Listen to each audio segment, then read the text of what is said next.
Bonsoir tout le monde, c'est Antoine, j'espère que vous allez bien. Vidéo réaction concernant le choc de cette 23e journée de Ligue 1. Marseille recevait Monaco, match nul, 2 buts partout entre les deux clubs. C'était un match super important, c'était un match capital pour les deux clubs.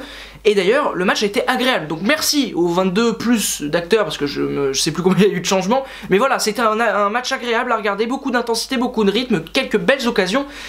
Maintenant, concentrons-nous un petit peu sur les petits détails pour Marseille et pour Monaco, donc ça fait 2 partout. L'OM aurait, d'après moi, peut-être mérité la victoire. Non pas qu'ils étaient meilleurs que les Monégasques, mais ils ont eu plus de situations. Ils ont eu plus de frappes, ils ont été plus dangereux que Monaco, qui a été plus efficace que les Marseillais, avec beaucoup moins d'occasions, mais voilà, une plus grande efficacité. Mandanda a eu un arrêt à faire, Subasic a eu plus de ballons chauds à dégager, donc voilà pourquoi je pense que s'il y avait eu 3-2 pour l'OM, ça aurait pas été un choc et ça aurait pas été un scandale, alors qu'une victoire de Monaco m'aurait plus étonné. Après voilà, le nul est logique, vraiment, 2 partout, les deux équipes se sont rendues coup pour coup. C'était un match vraiment sympa à regarder, avec pas mal de choses.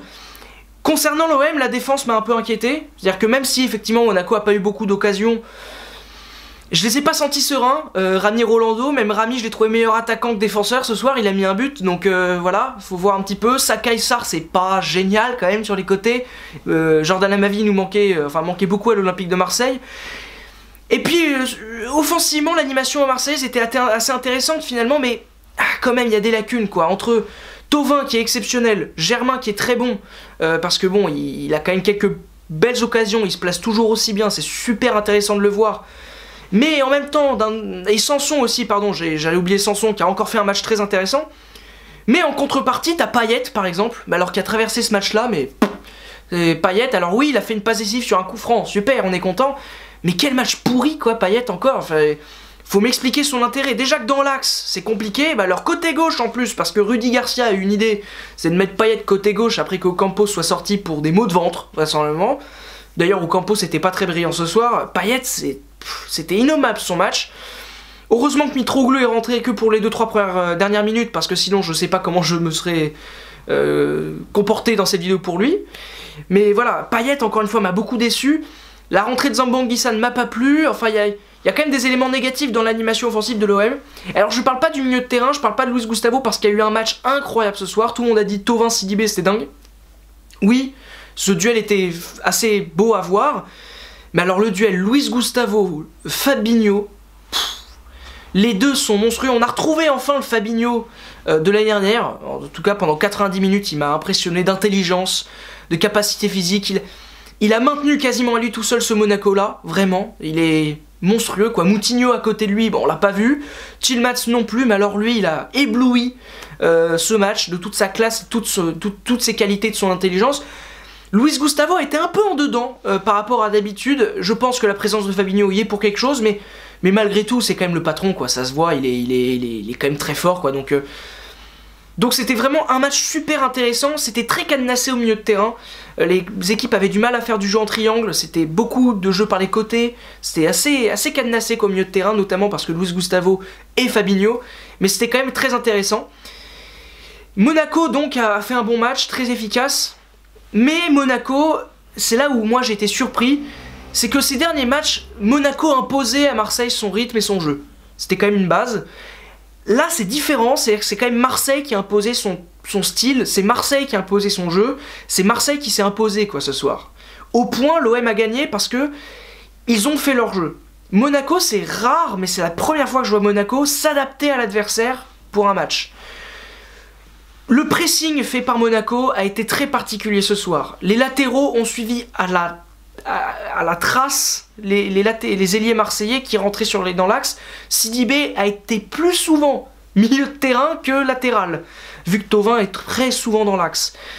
Le pressing aussi, Tillmans et Falcao ont effectué un pressing constant sur Rami Rolando pour gerner la première relance. L'OM a fait que Monaco a changé son plan de jeu et a changé son style pour s'adapter. C'est quand même super intéressant de voir ça et c'est une preuve que l'OM a quand même progressé. Alors malheureusement, on sait bien, ils progressent, ils ont toujours pas gagné un gros match, c'est une vraie occasion loupée pour les Marseillais, qui du coup, sur leur rencontre, ont pris que 2 points face à Paris et Monaco à domicile. À l'extérieur, ils se sont fait violemment fracassés par Monaco, j'allais dire un autre terme un peu moins classe. 6-1, qu'est-ce que ça va être au parc? Je n'en ai aucune idée, mais je n'imagine pas de nul ou de victoire pour Marseille, c'est marrant.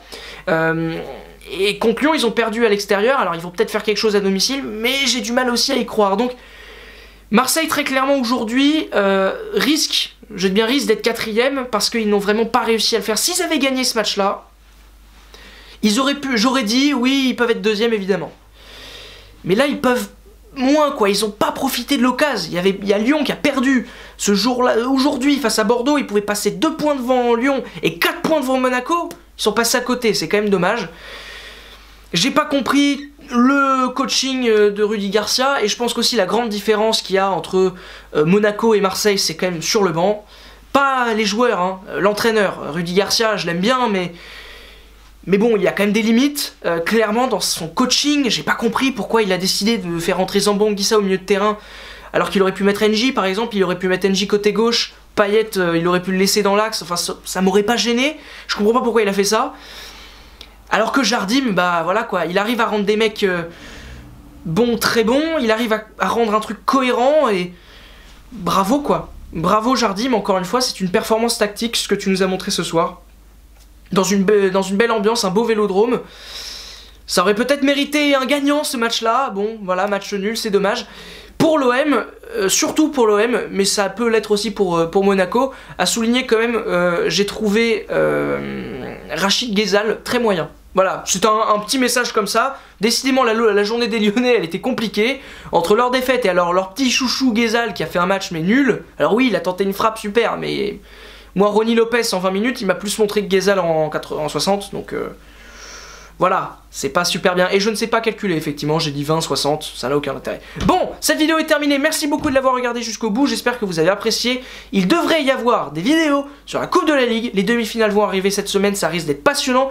La semaine prochaine, Ligue 1, avec un petit match qui nous attend. C'est un petit, tout simplement, revival entre Lyon et Monaco. J'espère que ça va vous plaire. Et à la prochaine sur la chaîne Foot News. Et la prolongue aussi, optionnellement. Allez, salut! J'ai mal appuyé sur le bouton. Salut!